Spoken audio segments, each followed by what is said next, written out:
Anyone that's ever gone through the Bible or has studied the scriptures of God knows that apart from delivering the words and virtues of righteousness, it's also filled with equally amazing and terrifying creatures. From angels and demons to leviathans and dragons, it's easy to see that there are many entities that are far from the normal creatures that we see today. Each is as strange and bizarre as the other, but few hold a candle to the creature known as the Nephilim. In fact, not only is the identity of this creature mysterious, as various canonical and non-canonical texts refer to this creature as either fallen angels or rampaging giants that existed when the earth was just formed, what happened to them in the end still remains a mystery. So many accounts about what this creature was exist, including some who believe that the Nephilim is a reference to ancient heroes from the early days of the Bible. As you can imagine, there are a myriad of possibilities, so today we've decided to look into this peculiar Nephilim. What exactly were they and what became of them? Let's find out. The first mention of the Nephilim can be found in the book of Genesis, where, as we all know, mankind was created by God, and despite the slight hitch between the relationship between man and his creator, the one that got Adam and Eve kicked out of the Garden of Eden, they began to flourish. However, while the first book in the Bible made reference to the Nephilim, the main gist of their story is detailed in the apocryphal text known as the Book of Enoch. There it details how, despite the aforementioned dispute, if you will, God still kept tabs on the humans through his watchers, a group of 200 angels who were also referred to as the sons of God. They were tasked with observing mankind as they developed, but were not allowed to intervene in their activities. Unfortunately, as the Watchers carried out their eternal duty, they began to notice that the women were fair. The Watchers were soon overcome by loss, and it didn't take much for them to descend from the heavens so they could copulate with the human women. As a result of this mating, it is said that the Nephilim was born. This gives us the impression that the Nephilim weren't necessarily human, as they were the result of copulation between angelic spirits and humans. However, different accounts, like the scripture in the Book of Enoch, inform us that the Nephilim were a race of violent giant monsters. In contrast, however, there are accounts in the Book of Genesis that the Nephilim were renowned heroes from back in the time of the earth's creation. Unfortunately, there we come to a dead end because there is little to no account to back this up or their exploits. Elsewhere, a different account of the Nephilim appears in the book of Numbers, where God instructs the prophet Moses to send men to explore the land of Canaan, as that's the land that he had given to his chosen people. Following this instruction, Moses sent the leaders among his people to the land of Canaan, with particular focus on the desert of Paran. Following this expedition, the men returned and told Moses about the terrain and the people who lived there. With this information, Caleb from the tribe of Judah expressed his belief that the Israelites should invade the kingdom of Canaan. However, the other leaders who participated in the expedition expressed their doubts about their ability to do so.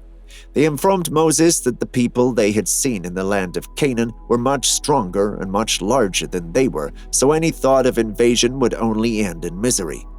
During this account, they referred to these large men as Nephilim.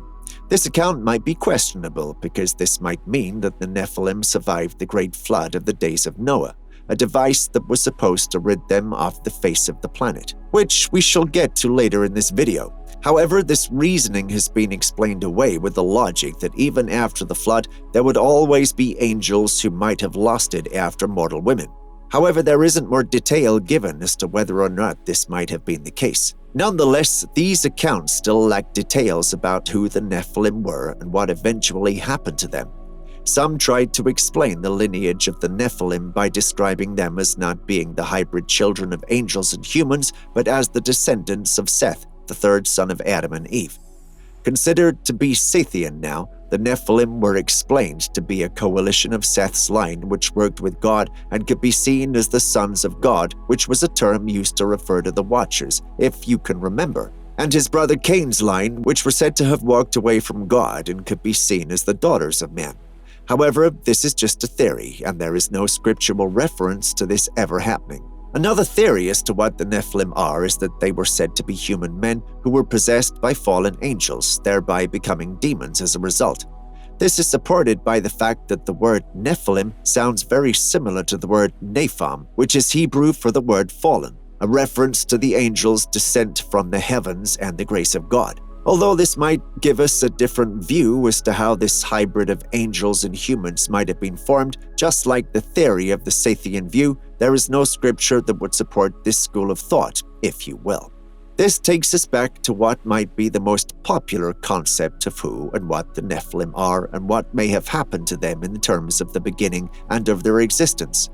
For this, we turn to the book of Enoch, where the scripture named after the great scribe tells us that yes, the Nephilim were born as a result of the copulation between angels and mortal women. However, unlike the men of Canaan or the people that may have been born from the Sathian view, these Nephilim that were found in the book of Enoch were ravenous monsters that consumed everything in sight, including humans and even themselves when they ran out of who or what they used to satisfy their seemingly unending hunger. Certainly antagonistic, these creatures were considered to be far from heroic and more like wild, powerful giant beasts that could not be curbed by humans and maybe even their angelic father, as it has been suggested. As we mentioned earlier, unlike the other texts and sources concerning the Nephilim, the Book of Enoch does seem to have some details as to how this hybrid race came to an end. Upon hearing the strife of his people on earth, God charged his archangels to put an end to the chaos on the earthly realm. After instructing Archangel Uriel to prepare Noah for the apocalyptic flood that was going to destroy the world and ordering Archangel Raphael to cast and bind the watcher named Azazel into the pit of darkness for eternity after corrupting the humans during the descent from the heavens, God charged Archangel Gabriel to destroy the Nephilim. However, the method with which Gabriel carried out this mission has always seemed to raise the eyebrows of observers. Rather than charging the Archangel Michael to smite these unscrupulous giants with the force of the Almighty, Gabriel used confession and manipulation to cause the Nephilim to destroy themselves with their own hands. That being said, all accounts of the Nephilim are still questionable, as they all seem to lack the level of veracity we need to truly determine who or what they are.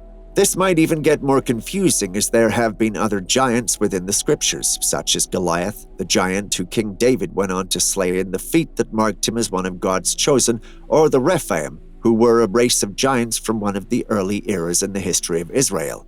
Be it heroes, giants, demons, or a product of one of the earliest lines of humanity, one thing that is clear is that the Nephilim were certainly an unusual race who, although we might not be able to determine exactly what they were, the evidence showed that they must have walked this earth in one form or the other.